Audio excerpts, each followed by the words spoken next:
WPlay Apuestas en Línea presenta El Laboratorio del Fútbol. Hola, bienvenidos. Este es el Laboratorio del Fútbol en una presentación de wplay.co, apuestas deportivas.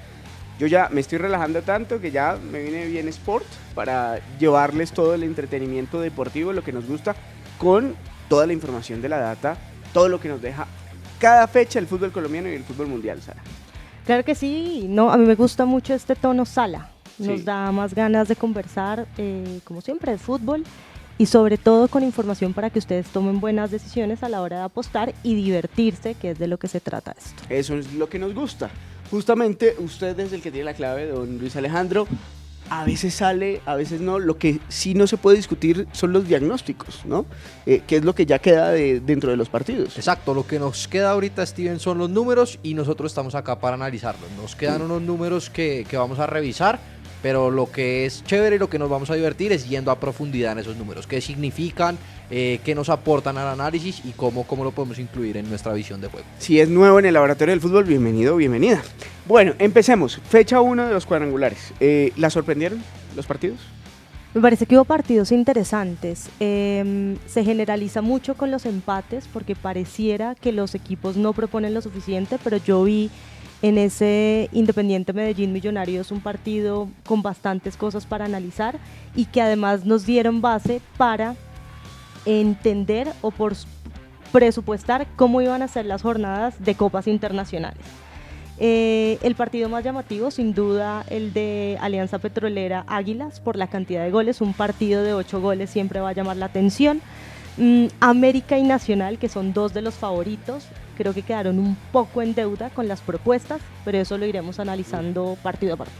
Bueno, definitivamente el partido más atractivo por la cantidad de goles, los 8 que, como decía Sara, Alianza y Águilas protagonizaron, pues fue un partido, no sé si inesperado, o dentro de los datos que tenemos, los dos son equipos que hacen muchos goles o han hecho muchos goles durante el campeonato. Pues, Steven, curiosamente, Alianza es el equipo que más goles esperados ha concedido en todo el campeonato. No solo de los 8 clasificados, sino de todos los equipos era el que más goles esperados había ¿Eso quiere concedido. decir que no tiene muy buena defensa? Que no tiene muy buena defensa, pero tiene muy buen arquero, porque la diferencia entre goles esperados concedidos y goles reales concedidos era amplia. Que ya no está. Que es Chunga ya no está. Ahora, conceptualmente, quiero meterme porque una buena defensa, para que la gente no piense que son los 4 o los 3 del fondo, sino la fase defensiva del equipo, que empieza... ¿Cómo se comporta en defensa todo el equipo? Exacto, que empieza desde el primer delantero, cuando es el que presiona, o digamos, Aunque como el entrenador plantea. Aunque la responsabilidad central está en los 4 de atrás, ¿o no? Y el arquero. Pues son los que terminan jugándose en el mano a mano, hay características importantes de jugadores específicos. Es el caso de Quiñones, el central de Águilas Doradas, que es uno de los mejores centrales, estamos de acuerdo con Lucas González, es uno de los mejores centrales, es un central que en el mano a mano, que anticipa, que sabe ganar los duelos y le hace mucha falta justamente al equipo porque sale lesionado en el minuto 17 a la hora de defender esas pelotas paradas porque recibe 3 goles de pelota quieta Igualitos. Águilas Doradas. Dijo el entrenador, fueron calcados. Sí, y es balones cruzados que incluso a Águilas no le había costado mucho en el semestre. Águilas, por ejemplo, era el equipo que menos goles esperados había concedido en la fase de todos contra todos, a pesar de que no era el equipo con menos goles reales. Este partido, Steven y Sara, fue el partido con más goles esperados combinados. Una expectativa de gol de 4.68 en todo el campeonato. No ha habido ningún partido con una expectativa de gol sumada tan alta. Entonces fue un partido con muchas ocasiones y sobre todo muy claras las ocasiones de los dos equipos. Ahora, ahí no hay sorpresas, Steven, porque yo creo que si algo ha caracterizado a esta Alianza Petrolera de Uber Boder es que siempre ha ido a buscar. Siempre busca en casa, por eso es uno de los mejores locales del campeonato, pone en valor las características de su plaza, donde se hace fuerte. Evidentemente hay un clima complicado para el visitante y demás, y además Águilas también siempre sale a buscar los partidos. De hecho, uno de los puntos no débiles, sino de la manera como juega, es que siempre intenta ir a presionar, a veces se quedan descolgados los defensas o queda mucho espacio a la espalda de los centrales, pero eso lo había ido mejorando Águilas Doradas. Por eso, en el análisis que hace Lucas González, dice, si me hicieran 5 goles en los que se demostraran que son falencias diferentes, me preocuparía. En este caso, como son goles de pelota parada, analizaremos qué es lo que falta ahí, ¿no? Ahora, cuando usted habla falta de tensión competitiva en este tipo de jugadas, yo creo que también tiene que ver lo físico. Muchas veces cuando el jugador está expuesto a situaciones de un clima complicado, su cerebro quiere ir ahí, luego las piernas no hacen lo que su cerebro le pide. Entonces eso creo que entra en el análisis. En cuanto a Alianza, ¿es un equipo que produce mucho de la mitad para arriba? Sí, es un equipo que produce mucho de la mitad para arriba. Teniendo en cuenta la fase de todos contra todos, fue el cuarto que más expectativa de gol tuvo. La diferencia entre la fase ofensiva y defensiva de Alianza es muy notoria. Y ofensivamente es uno de los equipos más destacados, defensivamente de los menos destacados. Este partido nos dejó en evidencia, digamos, que Alianza fue muy buen ofensivo, pero también es muy flojo defensivamente. Empezó defendiendo el tema de no acercarse al descenso y termina dentro de los 8 y ganando el primer partido de los cuadrangulares. La Alianza es excelente. Sí, es buenísimo e insisto, es un entrenador que ha venido trabajando esa idea, que se ha hecho fuerte y creo que los equipos que ganan cosas se hacen fuertes. No tienen que hacer todo muy bien, sino saber qué se hace bien, que es como potenciar las fortalezas y un poco ocultar los errores, hacer que los errores sean menos notorios o que tengan menos impacto en el resultado. Creo que es positivo y que todo es ganancia para el equipo y eso entra también en un nivel de análisis desde el punto de vista de presión que es diferente a lo que empiezan a gestionar los equipos que son llamados grandes a quedarse con el título. Vamos con los endeudados, con Nacional y América. Pues Steven, empecemos si quiere con Nacional, porque la expectativa de gol, para los que son nuevos en el laboratorio del fútbol, les cuento que la expectativa de gol es la calidad de las opciones de gol del Pasto fue muy superior a la de Nacional en este partido. El Pasto tuvo una expectativa de gol de 2.2 por solamente 0.84 de Nacional. Si miramos esos números, nos dice que el partido debió quedar con victoria para el Pasto, más que pues un empate o victoria para Nacional. Mier registró 6 atajadas, que es su segunda cantidad más alta de todo el semestre. Tremendo. Y ahí es donde los jugadores importantes empiezan a jugar un papel fundamental para los equipos importantes, como Kevin Mier en este caso. Y Dorlan Pavón, que también cambia la cara de Nacional cuando ingresa. Creo que es una buena noticia para Autor y volver a contar con Dorlan Pavón. Yo creo que el primer tiempo evidencia un poco lo que hablamos de Alianza, ¿no? Son equipos que se hacen muy fuertes en su plaza. El equipo de Flavio Torres buscó el partido, hizo más por el partido. Atlético Nacional se vio un poco débil en ese sentido. Obviamente cuando usted tiene jugadores de calidad y nóminas interesantes, la manera de gestionar los malos momentos también es diferente que si usted no tiene jugadores con experiencia o con esa calidad que hacen el punto diferencial. Y creo que ahí es donde Nacional logra no solo un empate, entramos a discutir sobre la polémica del gol que no se le da a Atlético Nacional, que es un tema arbitral que seguramente aquí no nos vamos a, digamos, ya ha habido muchas horas de esa discusión y en este caso nos centramos un poco más. Entiendo que hace parte del juego, por favor, el arbitraje hace parte del juego, claro. Pero ya la discusión sobre eso pues creo que ya está saldada en diferentes espacios deportivos y no deportivos. Y luego sí creo que Atlético Nacional pues tendría que haber hecho más, pero luego usted empieza a analizar todo el contexto, ¿no? Lo que significa el viaje a Pasto, la altura, una serie de condiciones, la grama, que no son excusas, pero que hacen parte de lo que determina el desarrollo del partido. Incluso, Steven, en temas de probabilidades, en temas de predicciones a futuro de cómo estos resultados cambian las probabilidades, sí. El que salió más favorecido de este grupo fue el Pasto. Fue Nacional. Ah, sí. Porque el gran rival de Nacional del grupo, según las probabilidades, era Águilas. Claro. Y Nacional estaba proyectado, digamos, para un empate en Pasto, un empate-victoria. ¿Qué fue lo que pasó? ¿Qué fue lo que pasó? Bueno, América.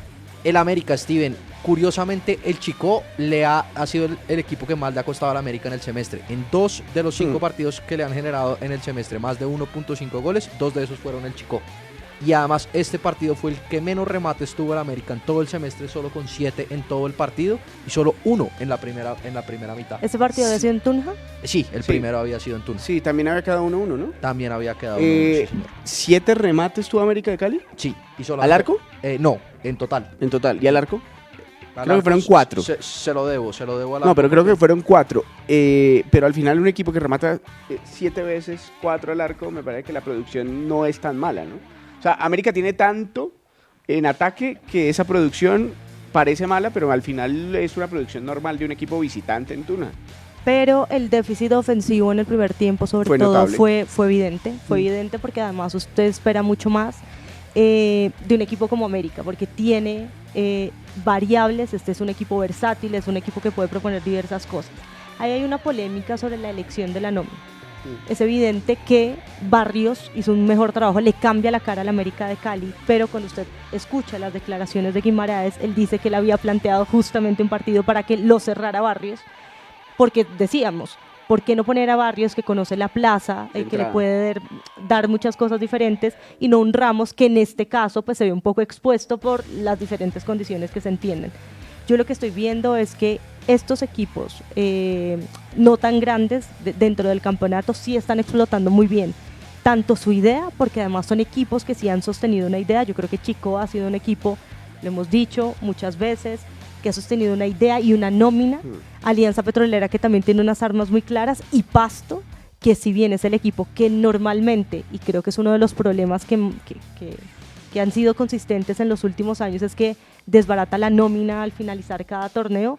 Creo que lo que está haciendo Flavio Torres es interesante, porque es un equipo que va a buscar, que sabe que en su casa tiene unas condiciones, digamos, exteriores que van a potenciar el juego, y creo que lo han aprovechado muy bien. Sobre Barrios, ¿hay datos? ¿Qué tan importante fue en este partido? Porque nos da la sensación, la tengo igual que Sara, creo que muchos hinchas, que cambia un poco el colorido del partido. Pues vea, pasó algo parecido en América y en Nacional, con Pavón. Barrios y con Dorlan Pavón. Barrios fue el jugador del equipo con más goles esperados y con más jugadas clave. Lo mismo pasó con Dorlan Pavón en Nacional, fue el jugador del equipo en menos tiempo jugado que el resto, con más remates y más goles esperados. Entonces son dos jugadores que pues se nota la calidad y fueron importantísimos para su equipo, sobre todo en la parte final. Bueno, pasemos a Medellín y a Millonarios. ¿Fue un partido realmente tan parejo como el marcador? Sí, fue un partido igualmente tan parejo como el marcador, y sobre todo un partido donde los dos equipos fueron muy efectivos. En total, el partido tuvo 8 remates al arco, 4 goles. O sea, la mitad de los remates al arco terminaron en gol, y la expectativa de gol de ningún equipo superó el 1. 0.71 para Medellín, 0.81 para Millonarios. Entonces fue un partido cerrado, donde los dos equipos fueron muy efectivos en la fase final del juego, en las jugadas de gol, y donde Millonarios tuvo una posesión de solamente el 40%, que es su posesión más baja de todo el semestre. No tenía una posesión más tan bajita desde el partido contra el Junior en Barranquilla por Copa el semestre pasado. Parejo, pero de distinta manera, Me ¿no? encantan los datos. A mí el único concepto de los que acaba de exponer Luis que no me cierra es el de cerrado, porque no creo que haya sido un partido cerrado. Me parece que fue un partido tácticamente rico, pero tácticamente para ganarlo. Yo creo que ambos equipos quisieron ganarlo, pero la oposición del otro fue muy interesante. Vázquez se vio mucho más fluido el ataque de Millonarios que el de Medellín, ¿no? Pues mire, lo que yo veo, y es que lo que planteó Sebastián Botero, que además es muy interesante porque es un entrenador que durante los partidos y en la planificación cambia los sistemas. Es un entrenador que ha mostrado esa flexibilidad a la hora de interpretar los momentos del partido. Él plantea un 3 en el fondo, o sea, jugar con carrileros, en el que C3 estaba haciéndolo de carrilero porque él sentía que Millonarios es un equipo que genera mucho por dentro e intenta bloquearle eso. Inmediatamente lo identifica Gamero y le planta ya los extremos a Paredes y a Beckham David Castro, sumado evidentemente a Leonardo Castro, y McAllister también generándole esa superioridad arriba. Tanto que para el segundo tiempo Botero tiene que cambiar el sistema y vuelve al 4 porque estaban haciendo superioridades que no eran positivas. Entonces me parece que fue un partido, pero ambos buscando ganar. Y que vimos en Millonarios, que tiene que ver con este tema de la posesión súper corto, es que al no tener a McAllister y a Cortés, que son jugadores con unas características de asociación, a Cataño, que son con unas características de asociación y obviamente unos automatismos más claros, fue un equipo más directo, fue un equipo que aprovechó mucho más la velocidad de sus jugadores, ese desequilibrio, y me parece muy interesante otro punto que yo no sé si es a dónde va Luis, o si ya mencionó, la influencia de Paredes, porque se lleva los reflectores un poco Beckham David Castro, después de ese pase brutal de Leonardo Castro, que además yo siempre voy a decir que Leonardo Castro es un delantero súper interesante cuando sale del área, es un goleador, pero es un delantero que interpreta muy bien los momentos, pero la influencia de Paredes en el ataque de Millonarios fue importante. Yo iba a eso, porque Paredes fue el jugador más peligroso de Millonarios, lideró a su equipo en jugadas de gol, 3 de las 4 que tuvo Millonarios, 3 fueron de Paredes, en ocasiones generadas, 3 de las 4 que tuvo Millonarios, 3 fueron generadas por Paredes y el jugador con más remates de Millonarios.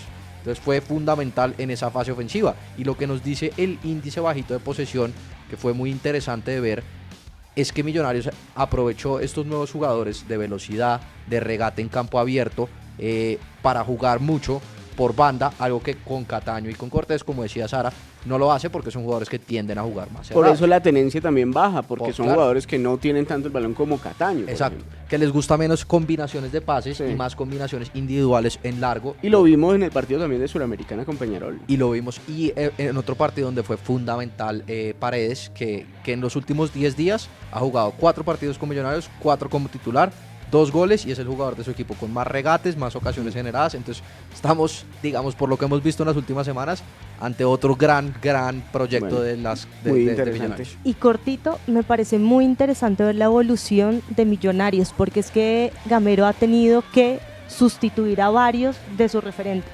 Ya hemos hablado aquí de la falta de los extremos cuando se van Ruiz y Gómez. Hemos hablado de cómo Cortés llena ese hueco, de cómo luego en ese sistema, porque él intenta mantener ese 4-2-3-1, si bien es flexible y se va interpretando los roles de manera diferente, ahora tiene que volver a hacerlo ante la ausencia de Cataño, de Cortés y de Larry Vázquez, que Larry Vázquez no lo hemos mencionado, pero es un jugador que ha sido parte de ese equilibrio en la estructura y en la manera como el equipo presiona y desde donde empieza a recuperar la pelota. Entonces me parece que lo de Gamero, independientemente de lo que pase, y aquí obviamente los títulos generarán otras líneas de análisis, pero me parece que Gamero ha demostrado que con tiempo y con trabajo se puede sostener una idea y que los resultados se ven en el juego del equipo, porque lo de Peñarol, una vez más, en casa fue impresionante. O sea, el dominio desde la presión. Hasta cuando se pudo jugar por condiciones en la cancha, fue infinitamente superior. Exactamente. Entonces me bueno, parece interesante. Sobre Medellín, un datico sobre la pelota quieta, porque la aprovechó de la mejor manera. Sí, incluso que Medellín, Steven, era de los equipos con menos porcentaje de efectividad en pelota quieta en el semestre. Era el tercer equipo con menos efectividad en pelota quieta en el semestre y había sufrido en eso de forma defensiva. Entonces pues vemos cómo ha ido mejorando esos aspectos del juego en los últimos partidos y cómo se han ido potenciando jugadores muy importantes como Jaime Alvarado, como Daniel Londoño, que han tenido un gran rendimiento en los últimos partidos. Me parece que lo C3 es súper importante porque deja de ser no solo un jugador desequilibrante por velocidad o en el 1 contra 1, sino que también la capacidad para centrar, para jugar de otras maneras.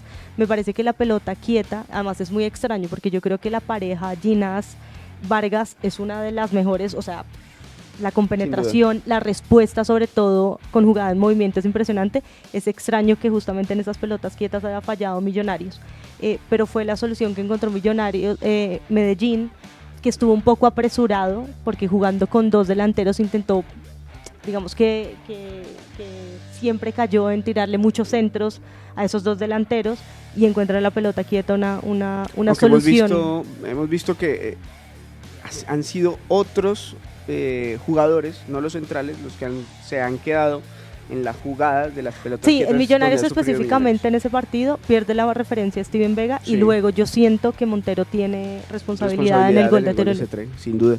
Bueno, vamos al laboratorio del fútbol con wplay.co, porque tenemos apuestas de lo que viene en la Liga Colombiana. Jonathan, ¿qué tenemos para ganar dinero con Wplay? Bueno, Steven, en wplay.co apuestas en línea, segunda fecha de los cuadrangulares finales de nuestra Liga Colombiana y todos los partidos son para apostar ya y ganar en wplay.co. En el Estadio El Campín, aquí en la ciudad de Bogotá, juega Millonarios frente al Boyacá Chicó. Los dos equipos vienen de empatar en la primera fecha. El favorito para apostar en wplay.co es el equipo embajador. Millonarios está pagando una cuota de 1.60 veces lo apostado. Le apostamos o jugamos 50,000 pesos y nos podemos llevar 80,000 pesos a favor o apostándole al equipo azul, al equipo bogotano. Boyacá Chico está pagando una cuota powerosa en wplay.co, 6.25 veces lo apostado. Los mismos 50,000 pesos nos podemos llevar 312,500 apostando a favor del equipo ajedrezado. Millonarios tiene el 59% de probabilidad de ganar el encuentro porque de los últimos 5 enfrentamientos directos ha ganado 4 y ha empatado 1. wplay.co, apuestas en línea, el primer partido para apostar por la segunda fecha de los cuadrangulares. Gracias, Jonathan. Volvemos con usted en un segundito porque vamos ahora a hablar de nuestra selección de la sub-20.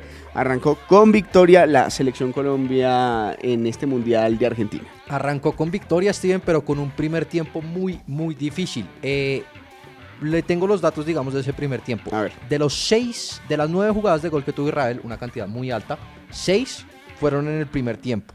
Y las 6 atajadas que tuvo Luis Martínez en todo el partido fueron su cantidad más alta de atajadas que tuvo en un partido como profesional. Pues de los que tenemos estadísticas. El partido más complicado de su vida, literalmente. Y fue una gran figura. Va a ser debut en un mundial. Debut en un mundial y fue el arquero de esa primera fecha con más atajadas y con más goles evitados, con más diferencia. ¿De todos los partidos? De todos los partidos. Tremendo. Con más diferencia entre goles esperados y goles reales. Porque es que a Colombia le generaron 2.5 goles esperados, le marcaron 1. Pero ese es un número que no le genera, solo le generaron más en el sudamericano en uno de los 9 ¿Y qué cambió en el segundo tiempo entonces? ¿Qué cambió en el segundo tiempo, Steven? Quizás el índice de posesión de Colombia subió, pasó de tener en el primer tiempo una posesión del 44% a una del 56%, dominó más la pelota y tuvo, por ejemplo, Colombia, de las 7 acciones de gol que tuvo 5 en el segundo tiempo. Entonces hubo una mejora, pues ya sí. Haremos más a profundidad el análisis de eso, pero desde los números vemos que la diferencia de Colombia entre el primero y el segundo tiempo fue muy, muy marcada. ¿Por qué? ¿Por qué, Sara? ¿Por qué ese cambio del primero al segundo tiempo? Un primer tiempo muy complicado por diversos motivos. Yo creo que a este equipo le ha costado engranarse, le pasó en el sudamericano. Tiene que ver con, por ejemplo, Puerta, es un jugador que viene sin rendimiento y es fundamental. Pero digamos que defensivamente, desde cómo y dónde se presionaba, ahí empezó a fallar Colombia.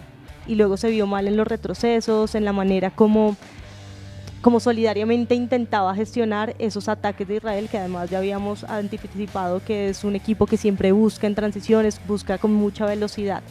Y luego para el segundo tiempo yo creo que la idea de que Asprilla vaya por dentro le genera mucho al equipo porque queda de cara al arco, pateó de media distancia, se asoció mejor con Cortés jugando por izquierda, ya digamos que tiene ese carril muy bien, lo conoce muy bien, interpreta muy bien los momentos.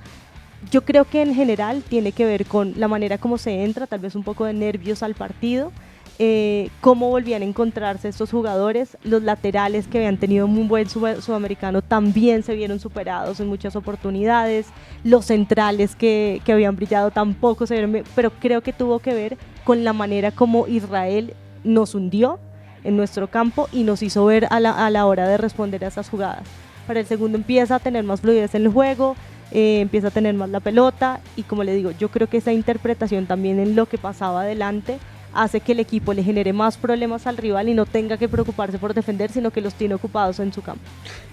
Hay otros jugadores, Martínez definitivamente la figura del partido, pero hay otros jugadores que se destacaron. Pues teniendo en cuenta lo que dijo Sara, digamos, Yasser Asprilla fue el jugador de Colombia con más pases claves y con más ocasiones generadas. Oscar Cortés fue el jugador de Colombia con más remates y más regates intentados. Pero los dos, y en general el equipo colombiano, sufrió mucho en temas de duelos individuales. Yasser Asprilla, por ejemplo, solo ganó el 33% de los duelos que enfrentó y fue el jugador con más balones perdidos de Colombia. Los centrales, Kevin Mantilla, ganó solamente el 67% de los duelos cuando él en el sudamericano, por ejemplo, acostumbró a ganar casi el 78% de los duelos. Entonces Colombia sufrió en ese tema de duelos individuales a lo largo del partido, tanto ofensiva como defensivamente. Cambios para el siguiente partido. Este laboratorio está siendo a esta hora producido antes del segundo partido de Colombia. Por eso le voy a preguntar, Sara, ¿cambios para el segundo partido los ve? Pues desde el arranque. Sí, aquí pues lo que sabemos es que hoy obligado aparece el de Ocampo por una lesión. Sí. Pero yo creo que más allá de eso el equipo funciona bien. O sea, ¿usted no lo tocaría más allá del cambio obligado? Para mí el tema de volver a poner a Asprilla por dentro, dejar a Cortés por fuera.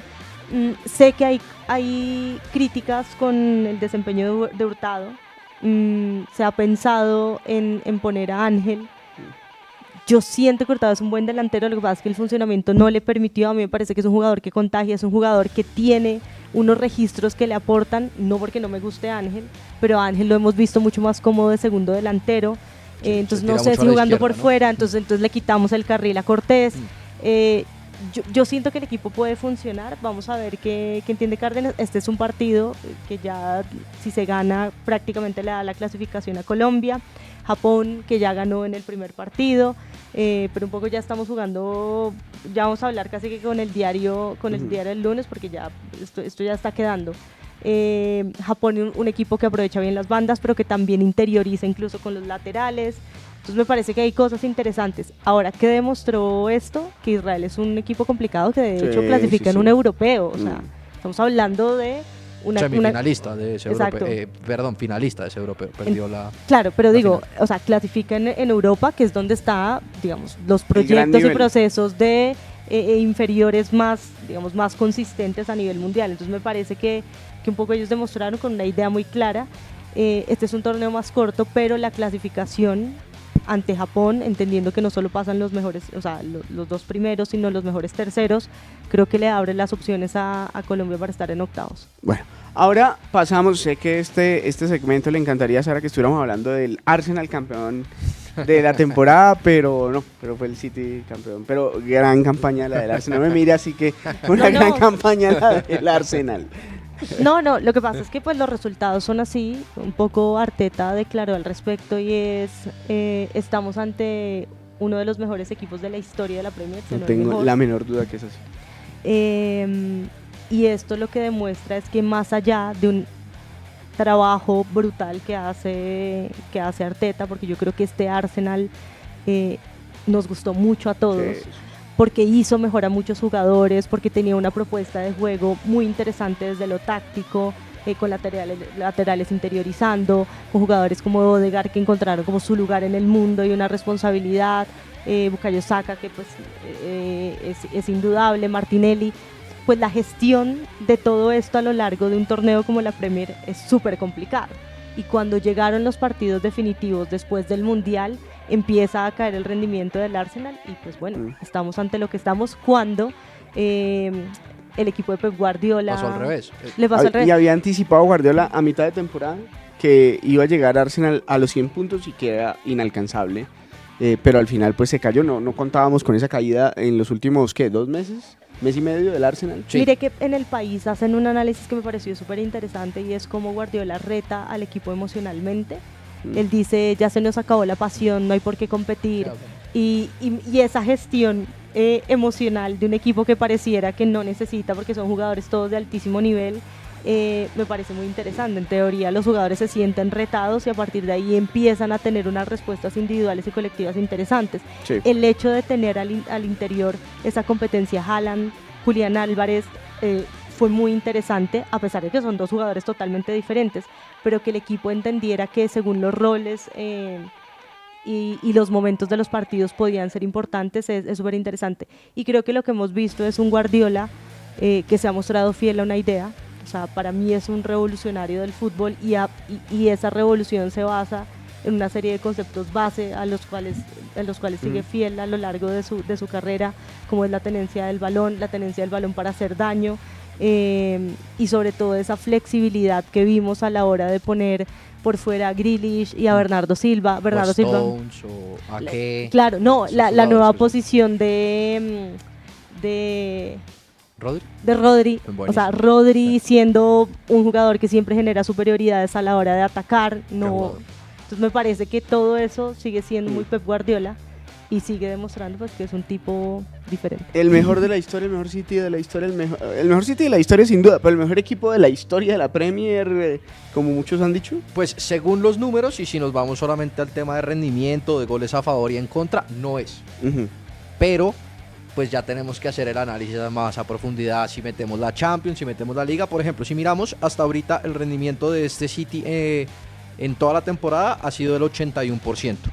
Su cantidad de goles a favor por partido es de 2.57 y de goles en contra de 0.75. Tiene un título que es la Premier, pero va a jugar la final de la Copa de la Liga contra el Manchester United y la final de la Champions. Guardiola, por ejemplo, tiene en su historial mejores equipos con mejor rendimiento, con más puntos conseguidos y con mayor cantidad de goles concedidos. Sin embargo, y hay un número muy interesante que deja este Manchester City, que es su rendimiento ante equipos grandes. Jugó 21 partidos ante equipos del top 6 de la Liga Premier y ante equipos como el Real Madrid, el Inter o el Borussia Dortmund, y de esos 21 partidos ganó 14 y tuvo un promedio de 2.2 goles a favor y solo 0.95 en contra. Esto ante equipos de primer nivel. Eso para un equipo como el Manchester City tener estos números es impresionante y pues podríamos considerarlo como uno de los mejores de la historia. Además, no el mejor, pero uno de los mejores. Además de que tiene el máximo goleador del torneo Pero es y el que máximo asistido. Momento, es que ahí es donde yo tengo problemas con los números. Porque usted no puede medir el rendimiento de un equipo sin... O sea, usted me puede decir que el mejor rendimiento fue en el Barcelona con un 88% en la temporada 2013-2014. 2013-2014. Eso es lo que dicen los números. Pero la mejor temporada, al menos Claro. da la sensación que fue la de el 2011 cuando le gana la Champions al Manchester Claro, United, pero el sextete, ¿no? Claro, pero más... es que yo me aparto de ahí, si usted entiende cómo inició esta temporada, con los rivales que inició, teniendo a ese Arsenal compitiendo a excelente nivel, con un Brighton de Servi otra vez.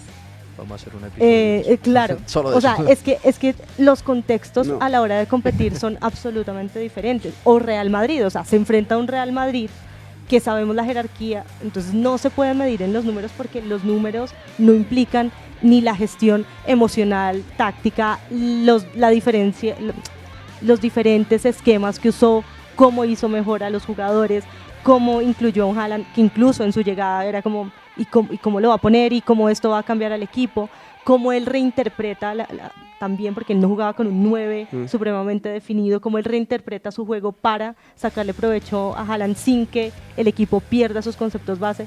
Eso es lo que no reflejan los números. Aunque bien Pero lo podemos dijo decir Bielsa. el mejor desde los números. Claro, pero bueno. Pero incluso, Steven, yo le dejo un dato para cerrar de este City que es, Lo estoy defendiendo, ¿no? que es impresionante. Porque en temas, nosotros siempre hablamos del City en temas ofensivos, en temas de dominación de juego, en temas de cantidad de remates, pero en temas defensivos fue el equipo con menos goles esperados en contra, pero el segundo equipo en esta lista fue el Arsenal y la diferencia entre el City y el Arsenal en goles esperados en contra es la misma diferencia entre el Arsenal y el equipo número 14 en este puesto. Entonces, pues la diferencia en esa fase del juego, en dominar el juego, en no permitir calidad de opciones de gol en contra del City es abismal contra cualquier otro equipo de la Premier. Tremendo. Bueno, tenemos las últimas cuotas de wplay.co para que ustedes apuesten y ganen como nos gusta, con el deporte, con el fútbol. Jonathan, ¿de qué manera? ¿Cómo podemos ganar? Es muy fácil, muy sencillo ingresar a wplay.co, registrarse mejor y apostar al equipo, a su equipo favorito, a la liga que le guste del mundo. Seguimos con nuestra liga colombiana, con los cuadrangulares finales. En el Atanasio Girardot de Medellín, Atlético Nacional recibe Alianza Petrolera, que viene de ganar el primer partido. En wplay.co, el favorito para llevarse los 3 puntos es Atlético Nacional. El conjunto verdolaga está pagando 1.42 veces lo apostado. Apostamos 100.000 pesos al conjunto Atlético Nacional, los podemos llevar 142.000 pesos. El empate está pagando 4.33 veces lo apostado y Alianza Petrolera, que viene de ganar, está pagando una cuota powerosa muy alta, 7.50 veces lo apostado. Los mismos 100.000 pesos nos podemos ganar hasta 750.000 pesos apostando en wplay.co. Alianza Petrolera es el líder del grupo con 3 puntos, mientras que el Verde de Antioquia apenas tiene una unidad, pero está a segundo lugar luego del empate frente al Deportivo Pasto. Siempre apostando en wplay.co, casa de apuestas deportivas. Nos vamos. Muchas gracias por estar en el Laboratorio del Fútbol. En 8 días estaremos con más de Mundial Sub-20. Además se acerca el Mundial Femenino. Tenemos Copa Suramericana, tenemos Copa Libertadores y segunda y tercera fecha de los cuadrangulares. Un montón de temas para ustedes acá, como cada 8 días, con Luis Alejandro, con Sara y con Jonathan, el Laboratorio del Fútbol. Gracias.